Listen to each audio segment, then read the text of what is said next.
여러분, 하나님이 나를 사랑하신다라는 사실만 우리가 정확하게 알아도요, 끝나는 거예요.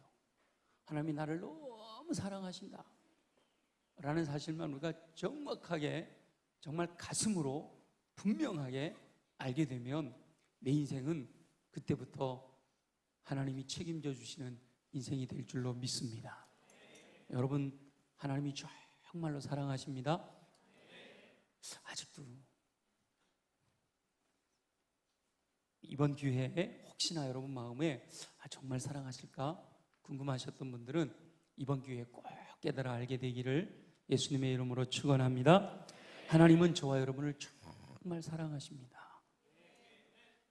우리를 사랑하시는 하나님께서 저와 여러분을 향하신 놀라운 계획을 갖고 계셔요.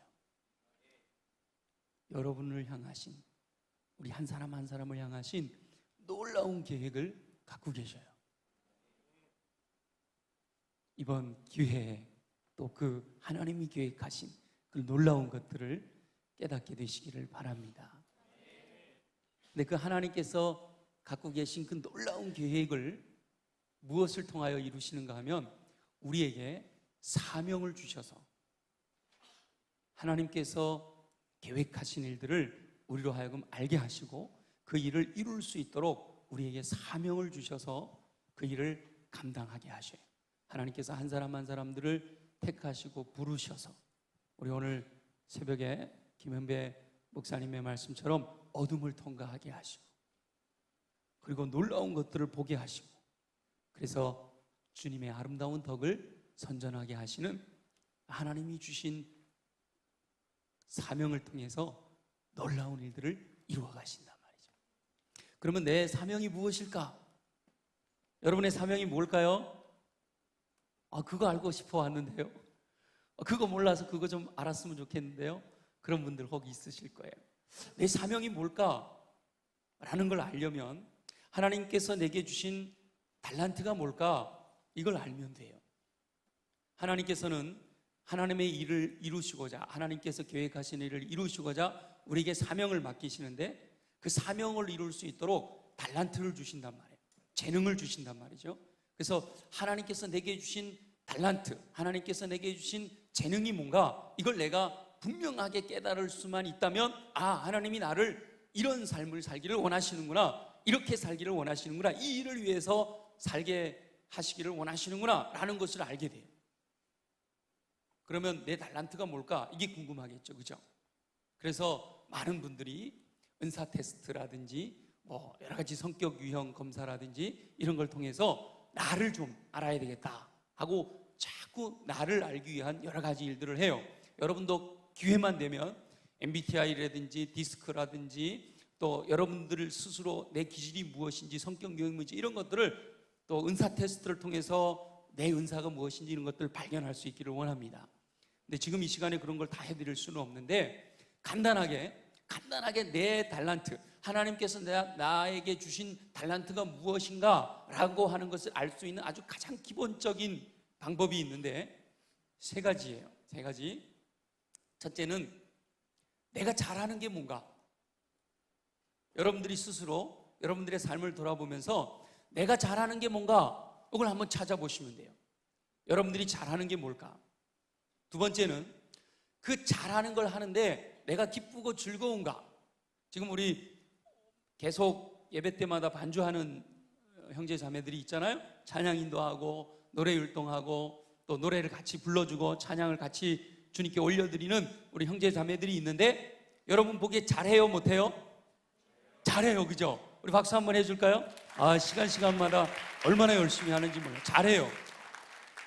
근데 잘하는데 잘하는 사람이 나 죽기 못해, 하기 싫어 죽겠는데 와서 해, 이러면 그건 달란트가 아니에요. 하면서 기쁘고 즐거워야 되는 거예요. 근데 어떤 사람은 나는 기쁘고 즐거워, 나 기타 치는 게 기쁘고 즐거운데 남들이 듣기가 좀 불편해. 그건 잘하는 게 아니잖아요. 그것도 달란트가 아니에요. 근데 어떤 사람은 나 잘도 하고 기쁘고 즐겁기도 해. 예를 들어 여러분 컴퓨터 게임 하라 그러면 막 잘해요. 그리고 하면 기쁘고 즐겁기도 해. 그래서 세 번째가 또 있는 거예요. 덕을 세우는 것이어야 돼요. 다른 사람들에게 유익을 주는 것, 그것이 내 달란트다. 가장 간단하게 알 수 있는 방법은 여러분들이 잘하는 것, 그리고 그것을 하면서 기쁘고 즐거운 것, 그리고 덕을 세우는 것, 그것이 내 달란트다. 이렇게 여러분들이 생각하면 되고, 더 정확하게, 더 분명하게 알려면 여러 가지 방법을 통해서 여러분들이 깨달으면 되고, 물론 기본으로 깔고 있는 것은 하나님께 여쭤봐야죠.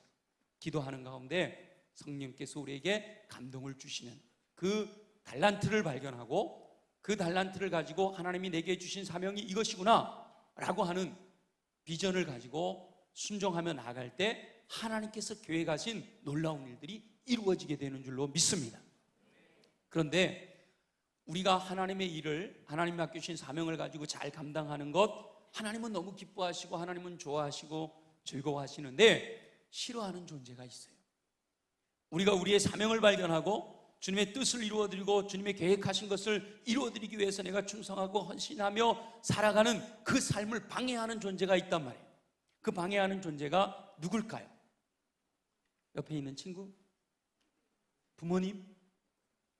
누굴까요? 사단이에요. 악한 영은 우리로 하여금 우리가 내 재능을 발견하고 내가 사명을 깨닫고 하나님께서 계획하신 그 놀라운 일들을 이루고자 하는 비전을 가지고 나아가는 그 일을 못하게 방해해요. 그럼 사단이 방해하는 방법은 여러 가지가 있겠죠. 많은 전략과 전술을 통해서 우리 하나님의 사람들로 하여금 하나님의 일을 하지 못하도록 만드는데, 가장 잘 사용하는 방법, 그리고 가장 많이 성공하는 방법 중에 하나가 무엇인가 하면 사람들로 하여금 세상의 가치관에 빠져들어가게 하는 거예요. 세상의 가치관에 빠져들어가서 그 세상의 가치관이 진리인 줄 알고 그것을 추구하며 살게 만들어서 결국은 하나님이 계획하신, 하나님이 뜻하신 일들을 하지 못하게 만드는 것, 그것이 사단이 많은 사람들을 하나님의 일을 이루지 못하도록 끌고 가는 전술과 전략 중에 가장 탁월하게 사용하는 방법이에요. 세상의 가치관으로 우리를 끌고 가는 것. 사단이 세상의 가치관으로 우리를 끌고 가기 위해서 사용하는 방법은 우리로 하여금 세상적인 것을 보고 듣고 경험하게 하는 거예요. 세상적인 것을 보고 듣고 경험하면 내 마음속에 저절로 세상적인 가치관이 생겨나는 거예요. 내 마음속에 세상적인 가치관이 생겨나게 되면, 그러면 세상적인 방법, 세상적인 목표를 정해놓고 그렇게 살아가게 되는 거예요. 이미 우리 청년들 안에는 이 사단의 전략과 전술 가운데 이 세상에 뿌려놓은 세상적인 가치관들이 많이 담겨 있어요. 우리 안에, 그리스도인이라고 하는 우리들 안에도 이미 사단이 전술과 전략을 통해서 이 땅에 뿌려놓은 세상적인 가치관이 많이 담겨 있단 말이에요. 목사님, 저는 아니에요. 저는 모태신앙이고요, 저희 아버님은 목사님이시고요, 저희 아버님은 얼마나 훌륭하신 장로님이신데 제가 어려서부터 주일학교를 통해서 잘 훈련받아서 저는 아니에요. 아니에요. 목사님들 안에도 여전히 세상적인 가치관으로 꽉 차 있는 사람들이 있을 정도인데 우리 청년들이야 말할 것도 없죠. 여러분들이 보고 듣고 경험한 것이, 지금까지 살아오면서 보고 듣고 경험한 것이 세상적인 가치관에 빠져있는 그런 것들을 보고 듣고 경험했기 때문에 나도 모르는 사이에 나는 그렇지 않다라고 생각하지만 이미 내 안에 세상적인 가치관이 물들어 있다는 거예요. 그래서 오늘 성령의 감동을 받은 사도 바울이 로마에 있는 성도들에게 편지하면서 1장부터 11장까지는 교리에 대해서, 기독교의 진리에 대해서 쫙 설명하고 12장으로 들어오면서 이제 이렇게 살아야 됩니다 라고 말씀하시는 가운데 이제 1절은 넘어가고 2절에 보면 뭐라고 했어요? 너희는 이 세대를 본받지 말고 하나님이 계획하신 일, 하나님이 뜻하신 것, 하나님께서 내게 맡겨주신 사명을 따라 충성하고 헌신하며 살아가려면 우리가 첫째로 해야 될 일이 있어요. 뭐라고요? 이 세대를 본받지 말아야 된다는 거예요. 세상의 가치관으로 물들어 있는 것을 뽑아버려야 된다는 거예요. 너희는 이 세대를 본받지 말고 뭐 하라 그랬어요? 오직 마음을 새롭게 함으로 변화를 받아야 된다. 마음을 새롭게 함으로 변화를 받아서 정말 내 안에 들어와 있는 것, 내가 생각하고 있는 것, 내가 목표하고 있는 것, 내가 가치 있다고 생각하고 있는 것이 주님이 기뻐하시고 주님이 계획하시고 주님이 뜻하신 것인가? 아니면 나도 모르는 사이에 사단이 이 땅에 뿌려놓은 그런 것들이 내 안에 들어와서 자리 잡고 있는가를 살펴봐야 돼요. 그래서 이번 2박 3일 또 여러분 이제 2014년을 새롭게 시작했으니까, 그리고 이렇게 첫날, 둘째 날, 셋째 날 너무너무 귀한 시간을 주님께 헌신했다라는 것은 여기 와 앉아있는 우리 청년들은 주님이 기뻐하시는 모습으로 살아가기로 결단하고 사시는 줄 믿습니다. 그렇다면, 그런 결단을 했다면 분명하게 그러면 내 속에 하나님이 기뻐하시지 않는 것이 있다면 뽑아버려야지. 너희는 이 세대를 본받지 말고 오직 마음을 새롭게 함으로 변화를 받아야 하나님의 선하시고 기뻐하시고 온전하신 뜻이 무엇인지를 분별하게 된다라고 말씀하십니다. 우리 안에 세상적인 가치관이 들어오는 길이요, 보고 듣고 경험하는 거라고 그랬잖아요. 근데 여러분, 이제 그러면 세상적인 가치관을 잘 분별해서 이것은 내가 보고 듣고 경험하는 것에서 좀 멀어져야지. 그렇다면 이제 주님이 기뻐하시는, 주님이 기뻐하시고 주님이 원하시고 주님이 뜻하신 바, 선하시고 기뻐하시고 온전하신 뜻이 무엇일까라고 하는 것에 우리가 집중해야 되는데, 그러기 위해서는 무엇을 해야 될까? 하나님의 뜻이 가장 잘 담겨있는, 여러분들이 들고 있는 하나님의 말씀, 성경 속으로 들어가야 돼요. 그리고 여러분들이 이렇게 성청연합수련회와 같은 이런 은혜로운 이 수련회에 참여해서 이런 분위기에서 여러분들이 보고 듣고 경험하는 것들을 여러분 마음에 쌓아두어야 돼요. 이제 하나하나 차곡차곡 더 쌓아가기 시작해야 돼요. 여러분, 컵이 있는데 컵 안에 공기가 가득 들어있죠. 이 공기를 빼내는 방법이 뭘까요? 어떤 사람은 압축기를 갖고 진공 상태로 빼내야 된다 막 이러고 그러는데, 제일 좋은 방법은 뭐예요? 물을 부어버려.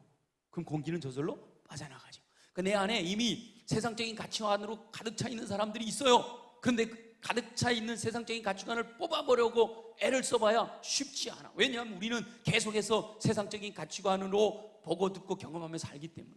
그래서 우리 안에 하나님이 기뻐하시는 가치관을 심어두는 것, 하나님께서 기뻐하시는 가치관을 심기 위해서 주님이 기뻐하시는 것들을 보고 듣고 경험하는 것들을 계속 쌓아가다 보면 내 안에 저절로 세상적인 것들은 빠져나가고 하나님이 기뻐하시는 가치관들이 생겨나게 되는 거예요.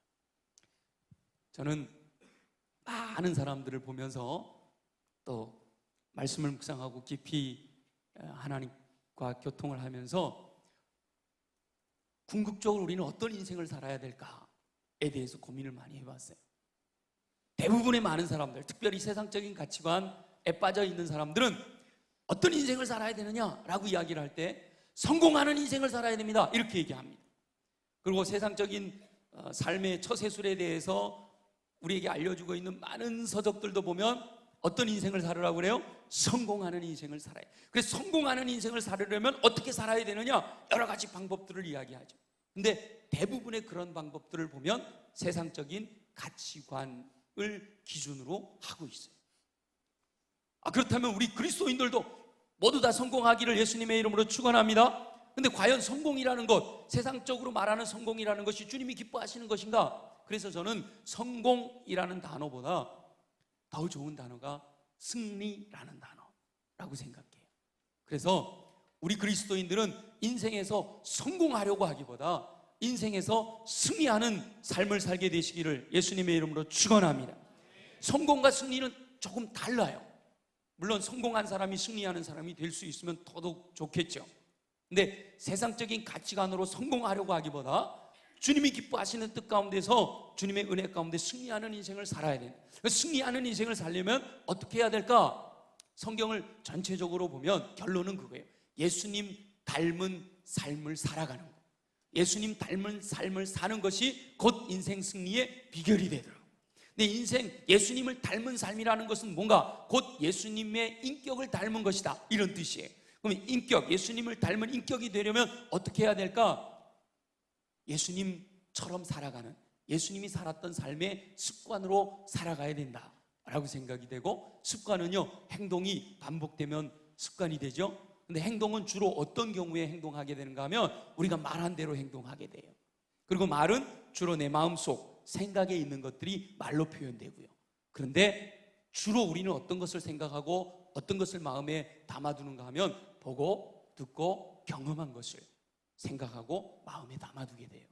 그러니까 결국 인생에서 승리하느냐 아니면 인생에서 실패하느냐, 그 모든 것의 기본은 뭐예요?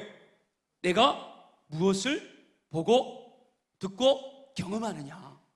내가 무엇을 보고 듣고 경험하느냐 하는 것이 내 인생에서 승리와 실패를 결정짓는 근본적인 요인이 되는 거예요. 세상적인 것을 보고 듣고 경험해. 세상의 TV, 세상의 유명한 연사들, 세상의 처세술을 기록해 놓은 여러 가지 책들, 이런 것들을 많이 보고 듣고 경험한 사람들의 생각에는 세상적인 가치관이 들어있고, 세상적인 가치관이 들어있는 것을 우리가 서로 대화하고 말을 하게 되고 그렇게 행동하게 되고 그것이 습관이 되어서 그런 인격을 형성하게 되면 세상적인 가치관에 빠져있는 인생을 살게 된단 말이죠. 하나님이 기뻐하시는, 하나님께서 뜻하신 것들을 우리가 보고 듣고 경험하게 되면 우리 마음속에 하나님이 기뻐하시는 가치관들이 형성되게 되고, 하나님이 기뻐하시는 가치관 따라 우리가 말을 하게 되고 그것이 행동으로 나타나고 그것이 결국은 습관이 되어지고 그것이 인격이 되어서 예수님 닮은 인격으로 변화가, 그리스도의 충만한 분량에 이르기까지 우리가 자라가게 되고, 그래서 주님이 기뻐하시는, 주님이 계획하신 주님 닮은 삶을 살아서 인생에 승리하는 삶이 된다라는 겁니다. 자, 여러분들이 지금까지 보고 듣고 경험한 것들은 무엇일까요? 이제부터 2014년을 시작하면서 여러분 마음속에 주님이 기뻐하시는 것들을 보고 듣고 경험해야겠구나 결단하는 귀한 시간 되기를 예수님의 이름으로 축원합니다. 하나님께서 우리를 이끌어 가시는 하나님의 뜻 가운데 순종하며 살아가야 되는데, 보고 듣고 경험하는 것 가운데 가장 중요한 것을 생각해 보면 그것은 바로 하나님의 말씀이에요. 우리가 하나님의 말씀을 보고 하나님의 말씀에 대해서 많이 듣고 하나님의 말씀이 역사하시는 것들을 우리의 삶 속에서 경험하게 될 때, 그럴 때 우리는 주님이 기뻐하시는 인생으로 나가게 되는 거예요. 디모데후서 3장 16절 17절에 이렇게 기록하고 있죠. 모든 성경은 하나님의 감동으로 된 것이요 교훈과 책망과 바르게 함과 의로 교육하기에 유익하니 이는 하나님의 사람으로 온전케 하며 모든 선한 일을 행하기에 온전케 하려 함이니라. 하나님의 말씀, 모든 성경, 하나님의 말씀 기록되어 있는, 하나님의 말씀으로 기록되어 있는 이 성경이 우리 인생으로 하여금 교훈과 책망과 바르게 함과 의로 교육하는, 우리들의 삶을 인도하는 지표가 되어서 하나님의 사람으로 온전케 하며 우리의 인격이 그리스도를 닮은 인격으로 성장하게 만들고 모든 선한 일을 행하기에 온전케 하려 함이라. 우리로 하여금 하나님의 뜻을 이루어 드릴 수 있는 능력을 하나님의 말씀 속에서 받을 수 있다라고 말씀하고 있는 거예요. 그래서 우리는 하나님의 말씀을 따라 날마다 살아가게 되면 나도 모르는 사이에 주님을 닮아가게 되고 주님을 닮은 인생을 살게 되면 승리하는 인생이 되어질 줄로 믿습니다. 우리 청년들이 세상적인 가치관을 추구하는 성공적인 인생을 바라보지 말고 주님 닮은 삶, 주님의 기뻐하시는 삶, 주님 인격을 닮아서 살아감으로 말미암아 승리하는 인생이 여러분들의 삶의 비전이 되고 목표가 되어지기를 예수님의 이름으로 축원합니다. 그래서 여러분 말씀 속으로 들어가야 돼요. 그래서 말씀을 묵상하는, 말씀을 내 것으로 새기는 방법이 있어요. 시편 119편에 보면 11절에 시편 기자가 이렇게 고백해요. 내가 주께 범죄치 아니하냐 주의 말씀을 내 마음에 두었나이다. 그러니까 하나님 말씀을 자꾸 내 마음에 두어야 돼요. 그래야 105절에 나오는 주의 말씀은 내 발의 등이요 내 길에 빛이 되어서 주의 말씀이 나를 인도해 가시는 거예요. 자, 그래서 주의 말씀을 우리 것으로 받아들이는 방법 5가지가 있어요. 첫째는 많이 듣는 거예요. 두 번째는요, 여러분들이 직접 읽는 거예요. 그리고 세 번째는 연구하는 거예요. 여러분 대부분 대학생들도 많고 그러는데 대학생 선교회에 가면 어제 우리 내비게이터 창시자 도슨 트로트맨 이야기도 들었죠. 또 뭐 CCC, 내비게이터, UBF 수많은 기독단체들, 요즘 예수전도단 많잖아요. 거기 가서 연구하는 거예요. 말씀을 연구하고 훈련을 받는 거예요. 그 다음에 암송해요. 도슨 트로트맨이 가장 강조하는 것 중에 하나가 암송이에요. 하는 말씀, 암송. 본인이 암송을 통해서 돌아왔기 때문에. 그런데 아무리 듣고 읽고 연구하고 암송해도요, 해야 될 게 있는데 묵상하는 것이 가장 중요해요. 날마다 되새겨보는 거. 하나님 말씀을 기억하고 또 되새겨보고 또 되새겨보고, 이렇게 하나님 말씀이 나를 지배하도록 해야 돼요. 왜냐하면 하나님의 말씀이 나의 삶을 이끌어갈 때, 하나님이 나를 인도하실 때 우리는 승리하는 인생이 되기 때문이에요. 어제 우리 신윤진 목사님 말씀에 많은 은혜 받으셨죠, 그죠? 여러분도 그렇게 살았으면 좋겠죠. 예? 근데 성경을 전체적으로 보면 우리 그렇게 특별하게 인도하는 경우는 드물어요. 하나님께서 우리에게 하나님의 뜻을 알려주시고 우리의 삶을 이끌어 가시는 방법이 여러 가지 방법이 있는데, 그 중에 여러분들이 기대하는 것은 꿈을 통해서, 아니면 환상을 통해서, 아니면 음성을 들려주시든지, 아니면 양털 같은 이런 증거를 통해서 내 삶을 주님 이끌어 주셨으면 좋겠습니다. 그러는데 그런 경우는요, 보편적인 게 아니에요. 특수한 경우예요. 그러면 보편적으로 하나님께서 우리를 이끌어 가시는 방법은 뭘까? 제가 4가지로 정리를 해봤어요. 첫째는요, 환경을 통해서 하나님은 우리를 이끌어 가셔요. 환경을 통해서. 내가 지금 어디에 살고 있느냐? 내 주변의 환경이 뭐냐? 이거에 따라서 하나님께서 내 앞에 열어주시는 환경만 우리가 잘 살펴봐도, 아, 하나님께서 나를 이렇게 살기를 원하시는구나 라는 걸 깨달을 수가 있어요. 지금 예를 들어서 오늘, 어제, 오늘, 내일 3일 동안에 하나님이 원하시는 뜻은 뭘까요? 자, 환경, 뜻은 뭘까요? 지금 이곳에 와 있잖아요. 여러분은 이곳에 와 있잖아요. 그럼 하나님께서 이 2박 3일 동안 여러분에게 요구하신 것은 뭘까요? 시간마다 참여해서 말씀 잘 듣고 깨닫고, 그래서 그것을 마음에 새기고 결단하고, 이것이 하나님의 뜻인 거예요. 지금 여러분들에게 하나님께서 요구하시는 것이 저기 아프리카에 가서 선교해라? 아니에요. 환경, 지금 우리들에게 보여주시는 환경이 있어요. 두 번째는요, 사람을 통해서 역사하십니다. 믿음의 사람들을 통해서 말씀하시는 주님의 음성을 우리가 들을 수가 있어요. 심지어는요, 믿지 않는 사람들이 자기들끼리 이야기하는데도 그 사람들을 통해서 주님이 내게 말씀하셔서 이끌어 주시는 그런 은혜도 경험해요. 그 다음에 세 번째는, 이렇게 오늘 여러분들이 듣고 있는 것처럼 이미 하나님의 말씀을 묵상하고 또 하나님이 행하실 놀라운 일들을 경험한 사람들이 강단에서 선포하는 이 하나님의 말씀, 설교를 통해서 하나님께서 우리의 삶을 어떻게 살아야 될 것인지를 깨닫게 하시고 우리를 이끌어 주셔요. 그런데 이것보다 더 중요한 게 있어요. 그것은 무엇인가 하면 바로 여러분들이 직접 하나님의 말씀 속으로 들어가서 하나님께서 내게 말씀하시는 게 무엇일까를 듣는 거예요. 환경은 좀 불완전할 수도 있어요. 믿음의 사람들을 통해서 주시는 음성은 좀 더 정확해요. 설교 시간에, 아, 이거 주님이 내게 주시는 음성이로구나. 어제 여러분, 또 오늘 새벽에 여러분들이 말씀을 들으면서, 야, 어쩌면 목사님이 내 상황을 정확하게 아시고 저렇게 말씀하실까? 라고 하시면서 내 마음에 팍 와닿는 거, 이거 주님이 주시는 음성이에요. 여러분, 그걸 놓치지 마시고 붙드셔야 돼요. 설교자들을 통해서 주님이 우리에게 말씀하셔요. 근데 죄송하지만 설교자들도요, 한번 이렇게 걸려가잖아요. 근데 가장 중요한 것은 여러분들이 기록되어 있는 66권 성경 말씀 속에서 직접 하나님께서 내게 말씀하신 음성을 듣는 것, 그것만큼 정확한 게 없어요. 그 음성을 듣고 하나님이 내게 주신 달란트를 발견하고, 아, 그래서 하나님이 나를 이런 삶을 살기를 원하시는구나 하고 그 사명을 향해서 믿음으로 달려가는데, 세상적인 가치관을 내려놓고 주님이 기뻐하시는 가치관을 가지고 달려가면 결국은 승리하는 인생을 살게 될 줄로 믿습니다. 그래서 우리 특별히 2014년 성청 전국 청년연합 수련회에 참여했던 우리 청년들은 모두가 다 주님 앞에 섰을 때 주님께서 잘하였도다 착하고 충성된 종아 라고 칭찬할 수 있는 승리하는 인생을 살게 되시기를 예수님의 이름으로 축원합니다. 그러면 어떻게 구체적으로 좀 하나님 말씀을 따라 인도함을 받는 그 삶의 모습이 뭘까요? 여러분, 아마 그게 좀 궁금할 거예요. 그래서 제가 제 인생을 통해서 중요한 순간 몇 가지를 간증하면서 여러분과 함께 또 그런 지혜를 얻게 되기를 원하는데요. 저는 고등학교 1학년 때 처음 예수님을 믿었어요.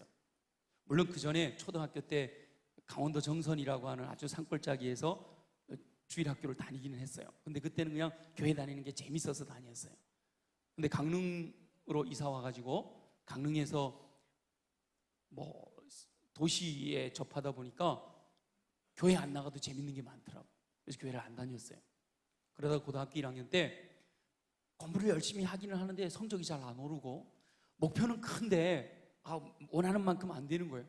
그러니까 고민이 되는 거죠. 그래서 내가 이렇게 공부 열심히 해서 뭘까? 고민이 된 거예요.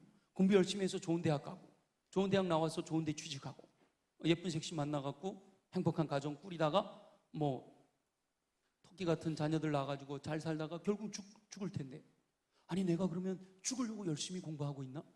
이런 고민이 된 거예요. 여러분 그런 고민 안 해봤어요? 저는 그렇게 고민이 고1 때. 그래서 그렇게 결국은 70년 80년 있다가 죽을 거면 내가 뭐 이렇게 고생을 하지? 차라리 지금 죽어버리자 이런 마음이 들었는데 억울한 거예요.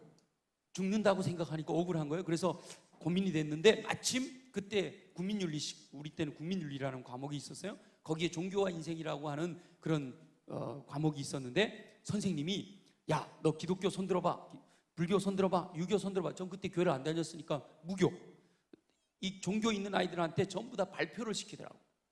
그래서 발표의 내용은 하나도 기억이 안 나요. 근데 제 마음에 어떤 마음이 들어요? 그래, 종교에는 뭔가 해답이 있지 않을까? 이런 생각을 한 거예요. 우리가 학교에서 보고 배우고 경험한 건 뭐예요? 진화론이잖아. 그럼 우연히 왔는데, 우연히 왔던 존재, 아무 목적 없이 우연히 왔던 존재가 아무리 열심히 노력하고 뭐 아무리 훌륭하고 아무리 해봐야 죽으면 끝나는 거예요. 허무한 거예요. 이런 인생 살아서 뭐하지? 근데 뭔가 종교에는 뭐가 있지 않을까 생각하고 주일학교 때 다녔던 교회를 찾아갔어요. 동네에 교회가 있었는데 교회를 제발로 찾아갔어요. 고1 때 마침 여름 성경학교 때였더라고요. 근데요, 제가 첫날 교회 갔다가 완전히 깨져버렸어요. 어디에서 깨졌는가 하면 그때 마침 학생회는 하나도 없었어. 주일학교만 하는데 주일학교 학생이 고등학교 1학년생이 왔는데 어디 넣어놓을 데가 없으니 주일학교에 가서 공부하라고 그래갖고 전 뭐 배우러 온 거니까 주일학교에 가서 이렇게 공부하는데 선생님이 그날 가르치는 말씀이요, 태초에 하나님이 천지를 창조하시니라. 아멘. 창세기 1장 1절 말씀에 제가 하나님이 천지를 창조하셨다면, 하나님이 이 세상을 만드셨다면, 하나님이 나를 만드셨다면 뭔가 목적이 있지 않겠나, 이 마음이 쫙 들어오는 거예요. 그렇구나. 내가 우연히 존재하는 존재가 아니고 우연히 이 땅에 떨어져 있는 존재가 아니고 하나님이 지으셨다면 뭐 목적이 있을 때 그 목적이 뭘까? 선생님께 여쭤봤어요. 그랬더니 선생님이 말씀을 읽으래요. 성경 안에 있대요. 그래서 그때부터 성경을 읽기 시작했어요. 제 인생이 그때 바뀌어버린 거예요. 창조주 하나님을 만나고 구세주 예수 그리스도를 만나고 성령님을 체험하면서 제 인생의 방향이 쫙 바뀌어버려요. 저 고등학교 1학년 때 이과 가겠다고, 전 수학을 잘했거든요. 이과 가겠다고 해갖고 이미 정해놓은 거라 고등학교 2학년 때 이과를 간 거예요. 고등학교 때 이과를 했는데 고2가 되어서 여름 수련회, 이런 수련회인데 여름 수련회 갔는데 하나님께서 저를, 그때까지는 저는 이과생이고 공과 전자공학을 전공해갖고 공학 박사가 돼서 이 인류에 공헌을 해야 되겠다 이런 마음을 먹고 있었어요. 그게 제 꿈이었어요. 막연하게 박사가 꿈이었어요. 근데 하나님이 나를 지으셨다는 걸 알고 나니까 하나님이 나를 어떻게 살기를 원하실까에 대해서 궁금한 거죠. 기도하는 가운데 고등학교 2학년 때 여름 수련회를 통해서 제가 풀타임으로 선교하는 목사가 되겠습니다. 태초에 하나님이 천지를 창조하시니라, 이 말씀이요 제 인생을 바꿔놓은 거예요. 말씀이 제 인생을 바꾼 거예요. 그래서 고2 때부터는 신학을 하겠다 마음 먹고 이제 신학대학원을 목표로 일반 대학을 가서 공부해야 되겠다 해가지고 중앙대학교 철학과를 공부하고 이제 서울신학대학 MDB를 졸업하게 된 거죠. 그 과정도 할 얘기가 많은데 이제 중요한 사건들만 말씀드릴게요. 대학교 2학년이 됐어요. 대학교 1학년, 2학년 철학을 공부하는 거예요. 공부하는 거. 그러다가 대학교 2학년 마치고 저희 아버님이 또 좀 일찍 돌아가셨어요. 여러 가지 상황에 책도 많이 철학적인 서적도 접하고 막 이렇게 여러 가지 제 삶이 어렵기도 하고 그런 과정에 제 마음에 어떤 마음이 들었는가 하면, 자, 성령님도 체험했어요. 저는 기도하면 치유되는 거 고등학교 때부터 경험을 했기 때문에 뭐 분명히 알았어요. 근데 대학교 2학년 마치고 대학교 3학년 초가 됐는데요, 제 마음에 어떤 마음이 들어왔는가 하면, 하나님은 안 계셔. 하나님 계시다면 어떻게 내게 이런 시련과 이런 어려움을 줄 수 있어? 그리고 공부해 보니까 내가 만났던 하나님하고 신학자들이, 철학자들이 이야기하는 하나님이 좀 다르다, 이런 생각이 들어서 하나님은 안 계셔 라고 결정을 했어요. 그리고는 저는 중앙대학교 기독학생회라고 거기에 들어가서 활동을 열심히 했었는데, 내가 지금까지 헛소구했구나. 그리고는 3학년 초 겨울방학, 이런 겨울에 수련회를 해요. 그때는 저희 아버님이 막 돌아가시고 얼마 되지 않으셨을 때 수련회를 하는데 이런 마음을 먹었어요. 이번 수련회를 마지막으로 내가 가서 우리 친구들에게 하나님이 안 계시더라, 내가 여러 가지 다 고민해봤더니 하나님은 안 계셔, 그러니까 나 이제부터 하나님 안 섬길 거야, 너희들하고도 빠이빠이야, 이러려고 수련회를 참석한 거예요. 그런데 하나님은 어찌 저를 그렇게도 잘 아시는지, 수련회 가가지고 첫 번째 개회 예배를 드리는데요, 개회 예배 드릴 때 본문 말씀이 시편 14편 1절 말씀이야. 모르는구나. 어리석은 자는 그 마음에 이르기를 하나님이 없다 하도다. 나는 하나님 안 계셔. 그리고 딱 공개적으로 선포하고 이제 빠이빠이 하고 가려고, 세상으로 돌아가려고 딱 마음 먹고 갔는데, 개회 예배 시간에 하나님이 어찌 내 마음을 아시고 그 강사님을 통해서 주시는 말씀이 어리석은 자는 그 마음에 이르기를 하나님이 없다 하도다. 주님, 제가 교만했습니다. 개회 예배 시간 내내 엎드려서 뻥뻥 울었어요. 하나님, 제가 조금 뭐 책 좀 읽었다고, 조금 제 하나님 저에게 서운하게 했다고 제가 하나님이 없다 했는데, 주님 용서해 주세요.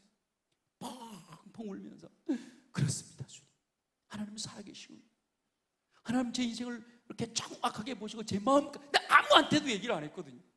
마음으로만 먹고 갔거든요. 근데 어쩌면 제 마음을 아시고 저를 위해서 이 말씀을 준비하셔서 저에게 이 말씀을 주셨습니까? 아멘. 주님, 용서하여 주세요. 깨달았어요. 대체 하나님이 천지를 창조하시니라. 어리석은 자는 그 마음에 이르기를 하나님이 없다 하도다. 말씀이 제 인생을 끌고 가기 시작하죠. 대학교 4학년이 됐는데요, 이제 철학을 전공하고 대학원을, 신학대학원으로 가야 되는데 고민이 생긴 거예요. 다른 친구들은 전부 취직해가지고 벌써 뭐 졸업도 하기 전에 취직해가지고 돈 벌고 있는데, 저는 또 대학원을 가야 되니까, 3년을 더 공부해야 되니까, 그리고 대학 다닐 때도 뭐 공부 잘해서 철학과에서는 잘한다고 그랬는데, 이거 나는 또 다시 공부해야 되고 우리 어머니 혼자 저를 계속 뒷바라지 해줘야 된다 생각하니까 또 고민이 된 거예요. 그리고 와중에 수련회 가서 만났던 후배가 자기 시한부 인생이라고 그래요. 그리고 우리 집에, 제가 자취를 했는데 우리 집에 와서 좀 지내자고 그래요. 그래서 시한부 인생인데 와라, 얼마나 잘해줬는지 몰라. 근데 그 때문에 얼마나 힘들었는지 몰라. 저 학교 가면 자고 있고요, 학교 갔다 오면 지가 라면 끓여 먹고 그냥 설거지도 안 해놓고 그냥 내뺐어. 그럼 저 때가 쫙 설거지가, 시한부 인생인데 설거지 다 해놓고 내가 막 잠들라 그럼 들어와갖고 또 막 설쳐요. 너무너무 힘들게 한 2달 동안 지나면서, 제가 우리 중앙대학교는 기독학생회 쓰는 교회 건물이 있는데 가서 날만, 하나님, 제가 저 형제를 사랑하지 못함을 용서하여 주시옵소서. 주의 사랑으로, 예수 그리스도의 심장으로 사랑하기. 나중에요, 거짓말이었어요. 거기서 제가 엄청 충격을 받았어요. 내가 이게 진짜인 줄 알고 난 눈물 흘려가면서 이 형제를 사랑하지 못함에 대해서 너무너무 안타까워서 기도했는데 결국은 거짓말이에요. 고민이 된 거예요. 하나님, 제가 신학을 하고 정말 주님이 기뻐하시는 모습으로 살아가는 것이 주님의 뜻인 줄 알고 지금까지 달려왔는데, 그래서 지금 이제 대학원을 가야 되고, 그러면 우리 어머니 앞으로 3년 동안 또 나를 또 뒷바라지 해야 되는데, 친구들은 저렇게 돈 벌어갖고 막 그때 티코 막 나올 텐데, 티코가 아니고 그 뭐지? 기아에서 나 프라이드 사갖고 막 타고 다니고 이럴 텐데, 주님, 저는 어떻게 하면, 이 고민이 된 거예요. 내가 이게 옳다고 생각하고 갔는데 나중에 가면 거짓말이면 어떻게 할까? 내가 잘못 판단했으면 어떻게 할까? 고민이 되는 거예요. 근데 하나님께서, 저희는 졸업을 하려면 작은 논문을 하나 써야 되는데 어떤 철학자 한 사람을 택해가지고 논문을 써야 돼. 누굴 할까 이렇게 고민을 하다가 졸업은 해야 되니까 고민을 하다가 제가 결정한 사람이 유신론적 실존주의 철학자 키에르케고르를 딱 선택을 해가지고 논문을 쓰기 시작했어요. 근데 그 논문을 쓰는데 키에르케고르가 결국은 가장 실존적 인간, 가장 바람직한 실존적 인간은 어떤 사람이냐? 아브라함을 예를 들면서 하나님 앞에 선 단독자로 살아가는, 옆에 있는 아무도 보지 말고 하나님 앞에 선 단독자로, 하나님 내게 원하시는 것이 무엇입니까? 하고 벌거벗은 상태로 그 삶을 살아가는 실존이 가장 바람직한 실존이다, 이렇게 하는 연구를 하게 된 거예요. 그러면서 제가 깨달았어요. 그렇구나. 뭐 끝나고 나서 어떻게 되든지 상관없이 정말 주님이 내가 신뢰할 만하니, 주님이 내게 말씀하셨고 주님이 나를 이 길로 이끌어 가신다고 하시니까 혹시나 가서 나중에 아니다라고 할지라도 나는 주님 앞에 당당하게, 저는 그때 그럴 수밖에 없었습니다. 그때 그 순간이 진실했었고 신실했었습니다 라고 주님 앞에 말씀할 수 있을 정도가 되어야겠다 하고는 신학대학원으로 들어갔어요. 근데 들어가면서도 고민도 했죠. 우리 어머니가 걱정되잖아요. 혼자 되셔가지고 자녀들을 뒷바라지 해야 되는데, 기도하는데 하나님께 제 마음에 이런 감동을 주셔요. 네 엄마 네가 책임질래? 내가 책임질까? 이런 마음이 감동이 와요. 하나님, 제가 책임져 봐야 제가 뭘 할 수 있겠어요? 하나님이 책임져 주신다 그러니까 하나님께 맡겨드리고 전 신학대학원 갑니다. 그 이제 신학대학원을 들어간 거죠. 대학원을 가니까, 일반 대학 다니다가 대학원 가니까 천국이야, 천국. 강의 시간이요 전부 설교 시간이에요. 은혜 교수님들이 전부 기도하면서 강의 시작하시고 얼마나 좋은지. 3년을 그냥 은혜로 마쳤어요. 그리고 이제 십자군 전도대를 들어갔죠. 우리 신윤진 목사님하고는 저하고 십자군 전도대 동기예요. 그래서 십자군 전도대 딱 마치고 나서 전임 전도사로 갔어요. 이게 이제 이 과정에도 전부 주님의 인도하심을 받으면서 가는 거예요. 근데 그 전임 전도사 1년을 하다가 또 시험이 들었어.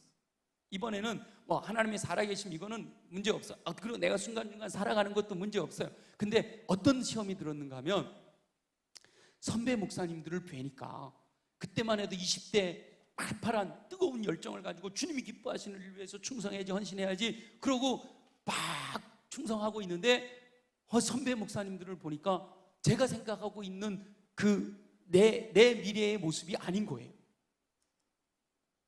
그래서 제가 마음에 고민이 된 거예요. 하나님, 제가 10년, 20년 지나서 저런 분들처럼 된다면, 물론 훌륭한 분들이 많은데 그때 제 눈에 보여진 분들이 그렇게 보여졌어요. 저런 분들처럼 된다면 저 목회 안 하랍니다. 제가 하나님 살아계심 알고 하나님 뜻대로 순종하며 살아가고 주님 기뻐하신 모습으로 사는 것은 분명하지만 목사는 안 하면 안 되겠습니까? 이런 마음이 든 거예요. 그래서 하나님께 여쭤보러, 그때까지는 3일, 5일까지는 금식을 해봤는데 하나님께 15일 금식을 작정하고 기도하러 올라갔어요. 하나님, 여기서 하나님 응답 안 해주시면 저 그냥 일반 직장인이 돼서 살겠습니다. 목사 돼서 10년, 20년 지나면 저런 선배님들처럼 되면 안 될 것 같아요. 이렇게 마음 먹고 기도하러 올라갔는데, 저는 기도하러 올라가면 늘 성경 말씀을 펼쳐요. 15일을 작정하고 올라갔는데 첫날 성경을 창세기부터 쭉 읽어나가다가 소돔과 고모라가 멸망하는 장면이 딱 온 거예요. 그때까지만 해도 소돔과 고모라가 죄악 가운데 멸망했다, 이게 이제 확실한 말씀을 깨달음이었는데, 그날따라 성경을 읽는데 어디에 딱 꽂히는가 하면 소돔과 고모라가 의인 10명이 없어서 망했구나. 근데 제 마음에 하나님께서 감동을 주시는데, 네가 의인 되면 되잖아. 소돔과 고모라가 죄악 가운데 가득 차 있다라고 하는 그 죄악에 대해서 집중하지 말고 하나님이 원하시는 의인 10명만 있으면 이 세상은 안 망하게 되는데 네가 의인 되면 되잖아. 얼마 전에 유행하던 대로 너나 잘하세요. 다른 사람 탓하지 말고 너나 잘하세요. 이 말씀이 마음에 와닿아요. 제가 그래서 첫날 주님 앞에, 하나님 알겠습니다. 제가 무엇이든 주님 원하신 대로 하겠습니다. 제가 주님의 뜻대로 순종하겠으니 주님의 말 이끄시는 대로 가겠습니다. 그리고 이제 15일 금식을 딱 끝내고 내려왔는데, 수원성결교회, 지금 제가 담임으로 있는 수원성결교회 목사님께서 이런 조건의 전도사를 구한다. 딱 저하고 맞는 거예요. 그래서 가서 면접을 보고 목사님이 그럼 다음 주 월요일부터 출근해. 그래서 다음 주 화요일부터 출근해갖고 딱 출근을 하는데 그 전에 있던 교회에서 실망하고 사표 내고 나와서 그 기도 끝내고 수원 선교교회까지 오는데 제가 딱 100일 동안 무임으로 있었어요. 근데 그때 제가 기도하고 하나님의 말씀을 통해서 인도함을 받아서 수원교회를 온 것이, 그 수원교회에서 전도사로 왔다가 우리 신은지 목사님처럼 목사 안수 받고 그다음 부목을 하다가 이제 수원교회를 떠났는데 15년 만에 다시 담임 목사로 오게 되는 계기가 된 거예요. 여러분 보세요. 하나님의 말씀대로 인도함을 받았더니 하나님이 선한 길로 인도하시는 거예요. 그래서 2년 8개월 동안을 수원성결교회에서 부교역자를 하는데, 그래 이제 2년 8개월 하면서 이제 교회가 안정이 되기도 하고 그때 막 70주년 하면서 여러 가지 다 계획들도 많았어요. 근데 강원도에서 주로 이제 앞에 세 목사님은 다 강원도야, 그죠? 강원도에서, 강릉이 저 목사님 고향인데, 중고등학교 때 다닌 고향인데, 강릉에서 사람들이 조금 모여 있는데 그분들이 개척을 하겠다고 절도 좀 와달래요. 제가 하나님의 뜻이 어디 있는가 한번 알아볼게요. 근데 지금 수원성결교회에서 다 자리를 잡고 있잖아요.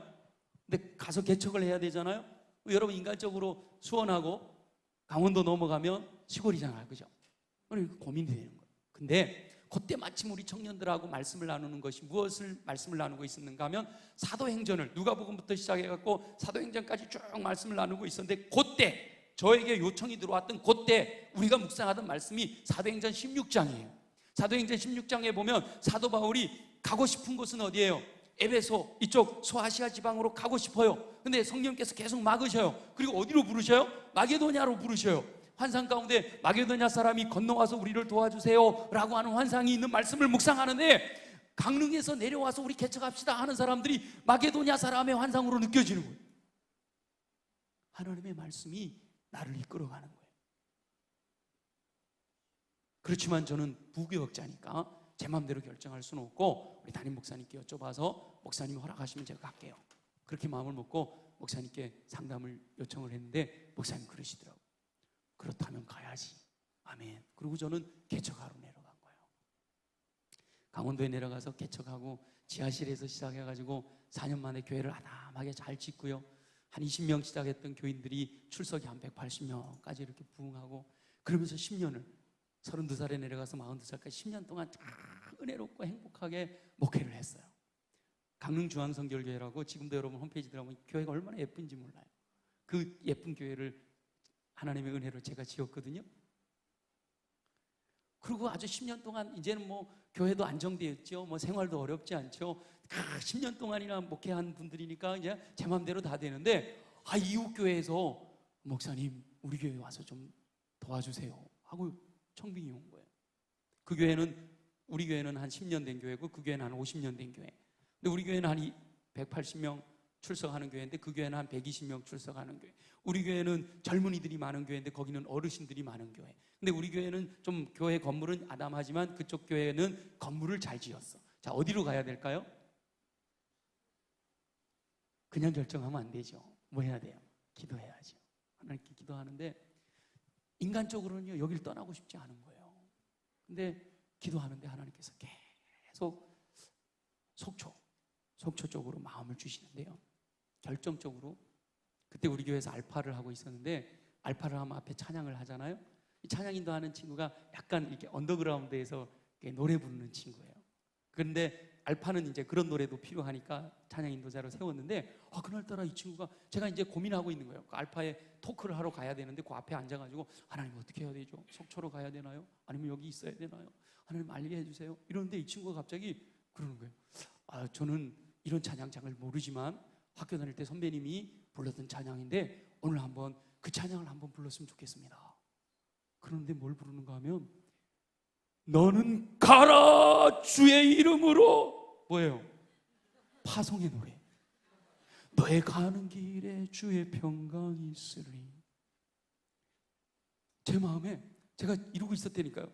찬양에 관심이 없어. 지금 고민하고 있는 기도 제목이 있으니까, 하나님 속초로 가야 될까요? 여기 있어야 될까요? 너는 가라. 아멘. 주님 갈게요. 그리고 다 내려놓고 10년 동안 그 청춘을 묻었던 교회를 내려놓고 속초로 간 거예요. 주님 가라 하시니까. 속초 가서 5년 6개월 동안 또 거기서 하나님께서 또 큰 은혜를 주셔가지고요, 120명 이렇게 모이던 교인들이 한 300명 이렇게 출석하고, 교회도 막 부흥하고, 뭐 제가 이거 거짓말 아니라 우리 김형배 목사님이 증인이잖아요. 같이 15년 동안 강원도에 있었으니까. 그런데 그때쯤 되니까요, 이제 막 교회도 규모가 되죠. 강원동 지방에서 강릉성결교회 다음으로 속초교회 이랬었으니까 규모도 되죠. 그리고 또 극동방송이, 영동 극동방송이 생기면서 극동방송에서 아주 메인 프로그램, 오전에 10시부터 12시까지 메인 프로그램 생방송을 매주마다 고정으로 해야 되는, 이러면서 영동 지방에서는 그래도 속초교회 이정환 목사 그러면은 이렇게 영향력 있는 사람이 된 거예요. 그 정도 시간이 지나면서. 그런데 이번에는 수원성결교회에서 우리 교회 좀 와주세요 그러는 거예요. 가고 싶을까요? 안 가고 싶을까요? 갈등이 되죠.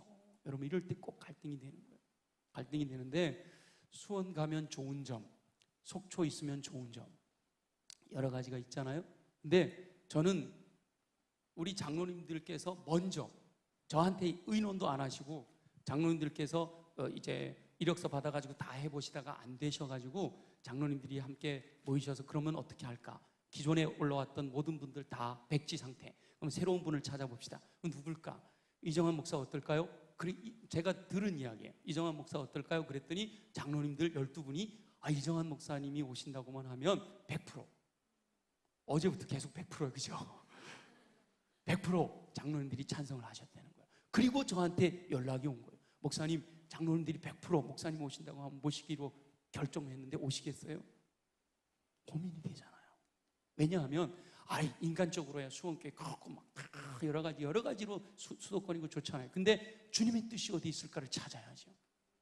지금 이 강원도에서는 굉장히 영향이 있고, 그리고 제가 강원도에서 뼈를 묻을 겁니다. 주님 앞에 그렇게 기도하고 있었던 상황이기 때문에 어떻게 해야 될까 고민이 되는 거죠. 그래서 우리 신윤지 목사님처럼 일일이 적었어요.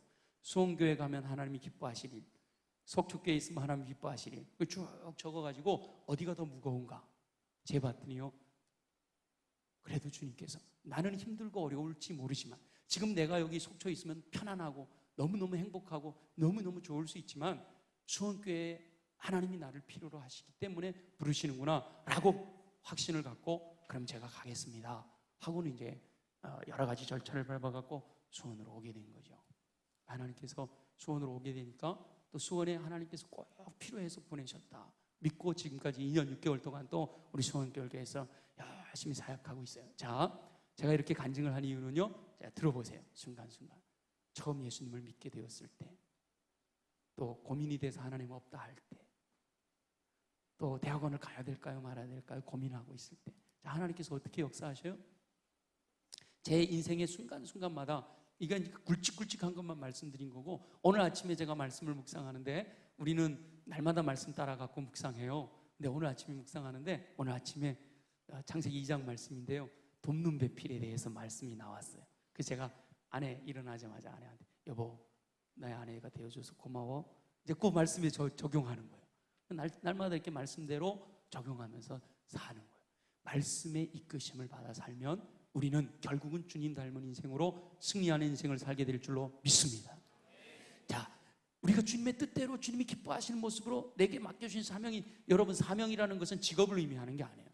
주님이 기뻐하신 뜻대로 순종하며 살아가는 삶이, 그게 내 사명인데, 그것이 어떤 직업이든지 상관없죠. 내 달란트를 발견하고 그것을 따라가면, 주님이 기뻐하시는 삶, 주님이 이끄시는 삶을 따라 믿음으로 순종하며 살아가면 하나님께서 돕는 자들을 붙여주실 줄로 믿습니다. 저는 지금 매일매일의 삶 속에서 주님이 그렇게 역사하고 계심을 확신하면서 살아가요. 성경에 보면 하나님이 원하시면요, 자연의 법칙도 바꾸셔요. 홍해, 바다가 갈라지는 거 일반적이에요? 아니에요? 하나님께서 이스라엘 백성들을 탈출시켜야 되니까 홍해를 가르시잖아요. 하늘에서 만나가 내리는 거 일상적이지 않잖아요. 반석에서 물이 흘러나오는 거 일상적이지 않잖아요. 그러나 주님이 뜻대로, 주님이 기뻐하신 대로 믿음으로 순종해 나가면 우리 앞에 장애물이 가로막혀 있을지라도 주님께서 역사하셔서 그것을 확 열어주시는 은혜가 임하게 될 줄로 믿습니다. 여러분의 인생에, 우리들의 인생에 주님이 원하시는 뜻대로, 주님이 기뻐하신 대로, 주님이 내게 맡겨주신 사명을 발견하고 그 뜻대로 순종하며 살아가면 그렇게 역사하신단 말이에요. 제가 시간이 많이 없어서 좀 곤란하긴 한데, 대학 들어갈 때도요, 제가 고3 때 하나님께 간구했어요. 하나님, 제 철학과를 가야 되는데 이제 공부 열심히 해가지고 그래도 스카이 정도는 바라본다고 했던 사람이 고등학교 1학년 때 예수 믿는다고 그러더니 그때부터 공부 안 해가지고 곤두박질 친 거예요. 그러니까 이제 걱정이 되잖아요. 저놈 예수 믿다가 대학도 제대로 못 겠다, 이런 소리 들으면 안 되니까, 하나님, 고3 제가 열심히 공부할 테니까, 아무리 해도 안 되더라고, 안 되기는. 근데 열심히 공부할 테니까 제가 원하는 점수를 주세요, 이렇게 기도했는데요. 아까 우리 김형배 목사님 그 아침에 설교하시는 중에 어느 사수하시는 가운데, 우리 목사님 저보다 한참 선배님이시거든요.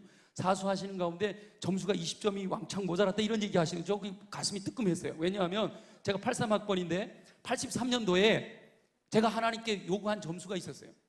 하나님, 저 이 점수 주시면 제가 원하는 대학 갈 텐데요. 주님, 제가 1년 고3이지만 제가 열심히 성경도 읽고 예배 한 번도 안 빠지고, 주님이 왜 충성, 그때 그게 충성인 줄 알았어요. 그렇게 할 때니까 하나님, 제가 원하는 점수 주세요. 그리고는 정말 고3 1년 열심히 성실하게, 고3인데도 가리방 긁어가면서 주보 만들고 그러면서 충성했어요. 그랬더니 하나님께서요, 점수가 딱 나왔는데요, 제가 원하는 점수보다 1점을 더 많게 주셨어. 근데 아멘이지요. 근데 제가 원하는 대학은 못 갔어요. 왜냐? 그 해에 평균 점수가 20점이 뛴 거예요. 전국 학력고사 평균 점수가 20점이 뛴 거예요. 그래서 제가 하나님께 너무 감사했어요. 왜냐하면 하나님 제 점수 맞춰주시려고 전국 평균을 20점을 올리신 거예요. 거기 손해본 분이 우리 김영배 목사님이네. 여러분, 하나님께서 하나님의 뜻대로, 하나님 기뻐하시는 모습대로 살려고 하면요, 전국 학력고사 평균을 20점 올리실 수도 있다니까요. 전 그런 믿음이 있어요. 최근에도 우리 교회에서, 제가 우리 수원교회로 오면서 수원교회 여러 가지 어려움이 있다 소식을 들었어요. 저희는 뭐 그 두렵지 않죠. 주님 가라 그러시니까, 그래서 온 거면 문제 없어요. 하나 이런 게 있었어요. 제가 오기 전에 땅을 하나 샀어요. 8,700평짜리 산에 땅을 샀어요. 근데 그 과정에서 어려움이 생겨가지고요, 7억 2,500을 돈을 이미 줬는데 명의 이전을 못하게 생긴 거예요. 다시 말하면 뭐예요?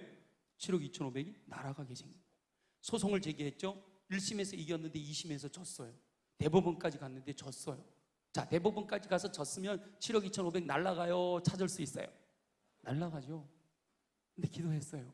우리 모두 성도들이 함께 기도했어요. 하나님께서 어떻게 역사하시는가 하면요, 법을 바꾸셔요. 법을 바꾸셔가지고요, 그 다음 소송에서 이겼어요. 그리고 땅 주인이 돌아가셨어요. 그래서 그 땅을요, 최근에 지난 11월 달에요, 명의 이전했어요.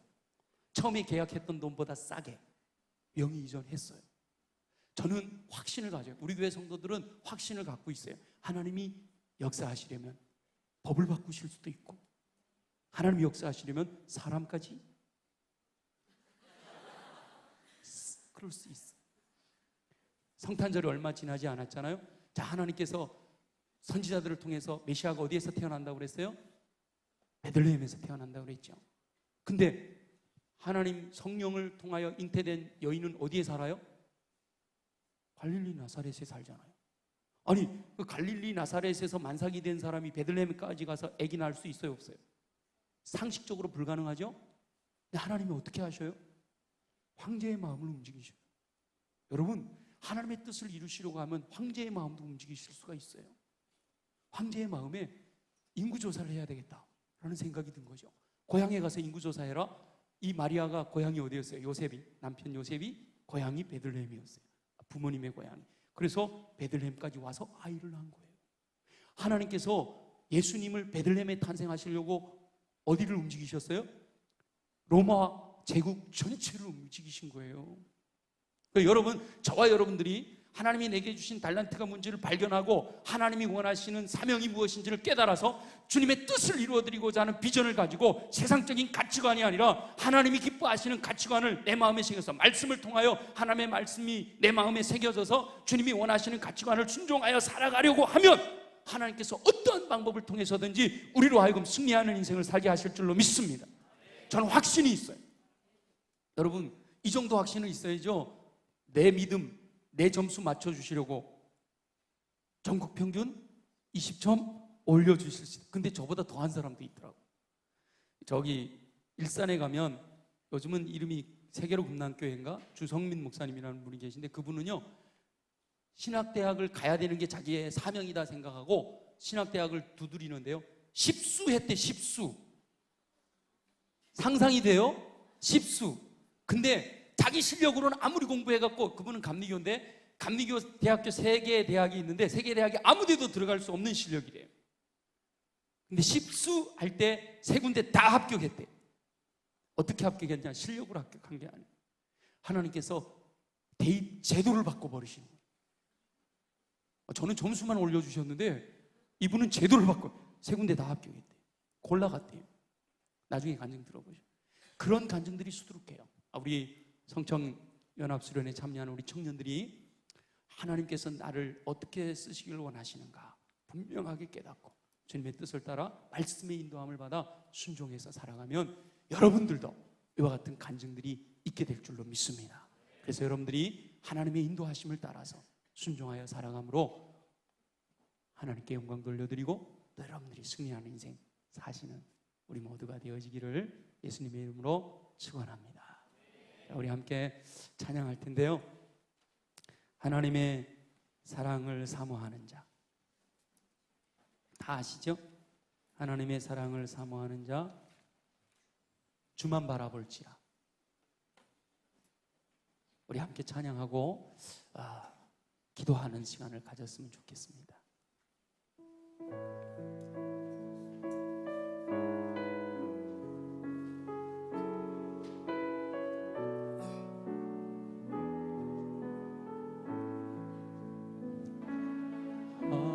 하나님의 사랑을 사모하는 자, 조금 빨리. 하나님의 평안을 바라보는 자, 너의 모든 것 창조하신 우리 주님이 너를 얼마나 사랑하시는지. 아멘. 하나님께 찬양과 경배하는 자, 하나님의 선하심을 닮아가는 자, 너의 모든 것 창조하신 우리 주님이 너를 자녀 삼으시고, 하나님 사랑의 눈으로 너를 어느 때나 바라보시고, 하나님 인자한 귀로서 언제나 너에게 기울이시니, 어두움에 밝은 빛을 비춰주시고, 너의 작은 신음에도 응답하시니, 너는 어느 곳에 있든지 주를 향하고 주만 바라볼지라.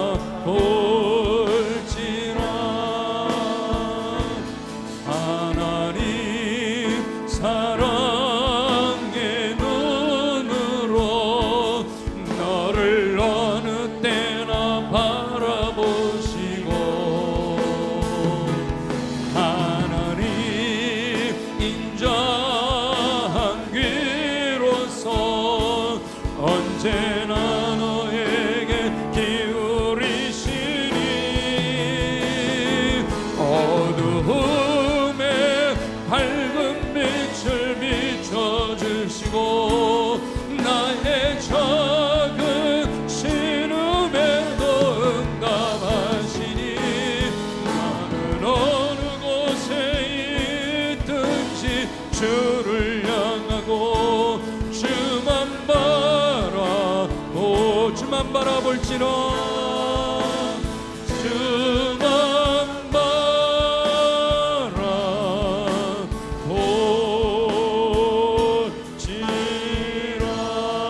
우리 함께 이렇게 기도하겠습니다.